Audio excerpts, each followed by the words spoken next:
नमस्कार, मैं हूं आपके साथ अनुष्का और आप देख रहे हैं प्रभात दर्शन न्यूज। यूपी एसटीएफ ने फेक एम्बेसी का भांडाफोड़ किया। घाटी नगर में वेस्ट आर्कटिका का फर्जी दूतावास चला। एसटीएफ ने 44 लाख जब्त किए। आज सुबह गाजियाबाद के कवि नगर इलाके में यूपी एसटीएफ ने एक चौंकाने वाला खुलासा किया। हर्षवर्धन जैन नामक व्यक्ति फर्जी दूतावास चला रहा था। उसने वेस्ट आर्कटिका और अन्य काल्पनिक देशों का दावा किया और विदेशी नौकरियां दिलाने तथा वीजा, पासपोर्ट जैसे धोखों में लोगों को बेचा। एसटीएफ ने 44 लाख रुपए कैश, विदेशी मुद्रा, फर्जी पासपोर्ट, डिप्लोमेटिक प्लेटो समेत 34 सिलेबल जिनमें रबर स्टैंप्स भी शामिल थे, जब्त किए। इससे पहले भी कई आपराधिक मामले में संदिग्ध था। ये केस दिखाता है कि कैसे जालसाज अपराधिक नेटवर्क के जरिए लोगों को फंसा रहे हैं। सरकार ने इसे गंभीर मामला बताया और आगे की जांच जारी है। गाजियाबाद के कविनगर इलाके में एसटीएफ ने एक हैरान कर देने वाली कार्रवाई करते हुए एक फर्जी दूतावास का भांडाफोड़ किया है। इस कथित वेस्ट आर्कटिका एम्बेसी को हर्षवर्धन जैन नाम का व्यक्ति चला रहा था, जो खुद को एक काल्पनिक देश का राजदूत बताता था। एसटीएफ को इनपुट मिला था कि वह West Arctica, Asgardia, Kingdom of North Sudan जैसे नकली देशों के नाम पर लोगों को झांसे में ले रहा है। उन्हें डिप्लोमेटिक पासपोर्ट, रेजिडेंसी कार्ड और विदेश में नौकरी दिलवाने के नाम पर लाखों की ठगी कर रहा था। कार्रवाई के दौरान एसटीएफ ने उसके आवास से 44 लाख रुपए नकद, विदेशी मुद्रा, नकली सीलें, डिप्लोमेटिक प्लेट, स्टैंप, लैपटॉप और कई दस्तावेज जब्त किए हैं। पूछताछ में खुलासा हुआ कि आरोपी सोशल मीडिया और कुछ वेबसाइट्स के जरिए लोगों को वीजा व डिप्लोमेटिक कार्ड का लालच देता था।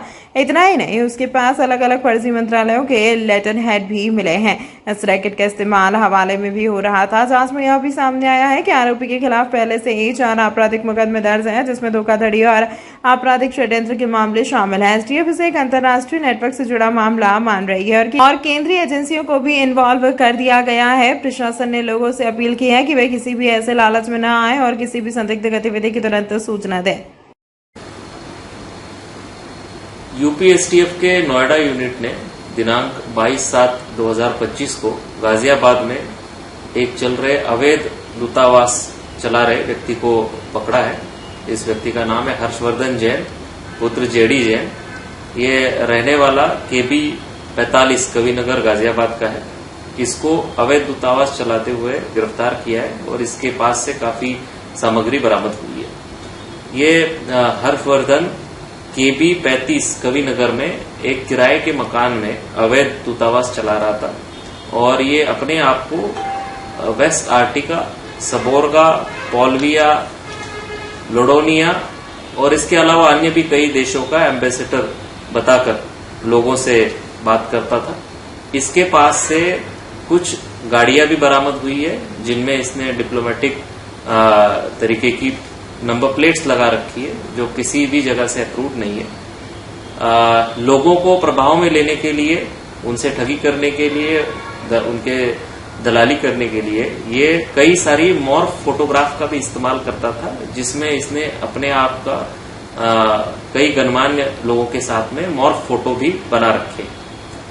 इसका मुख्य काम ऐसी आइडेंटिटी दिखा करके लोगों को दलाली करना, विदेश में काम दिलाने का बात कहते हुए लोगों के साथ में दलाली करना, इसके अलावा उनसे ठगी करना और कुछ शेल कंपनियों के माध्यम से हवाला का रैकेट चलाना, ये काम ये करता था।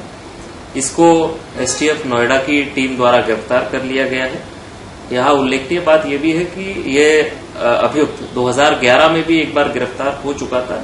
इसके पास से उस समय पे सैटेलाइट फोन बरामद हुआ था और थाना कविनगर में उसके खिलाफ मुकदमा भी पंजीकृत किया गया था। हर्षवर्धन की गिरफ्तारी में उसके पास से 4 गाड़ियां मिली है, जिसपे डिप्लोमेटिक तरीके के नंबर डाली हुई नंबर प्लेट्स लगी हुई है। इसके अलावा इसके पास से 12 अलग अलग पासपोर्ट्स मिले हैं, जो कि अवैध है, और कुछ विदेश मंत्रालय की कूटरचित मोहरें भी इससे मिली है। 2 कूटरचित पैन कार्ड इससे प्राप्त हुए हैं। विभिन्न देशों और कंपनियों की 34 मोहर स्टैंप्स इससे मिले हैं और 2 कूटरचित प्रेस कार्ड्स इससे मिले हैं। लगभग 44,70,000 रुपए भी इसके गिरफ्तारी के दौरान बरामद हुए हैं। कई देशों की विदेशी मुद्रा भी मिली है, जिसमें कोई कंपनियों के दस्तावेज भी है और 4 गाड़ियों के अलावा और उन पे लगी हुई नंबर प्लेट्स के अलावा और 18 नंबर प्लेट्स भी इसकी गिरफ्तारी के दौरान बरामद हुई है। इसके खिलाफ ये अवैध कार्य करने के लिए और इतना सारा फोर्ज डॉक्यूमेंट्स साथ में रखने और बनाने के लिए जो अपराध बनता है उसके तहत गाजियाबाद में मुकदमा पंजीकृत कर लिया गया है और आगे अग्रिम कार्रवाई गाजियाबाद पुलिस द्वारा इसके खिलाफ की जा रही है। तमाम महत्वपूर्ण खबरों के लिए देखते रहिए प्रभात दर्शन न्यूज।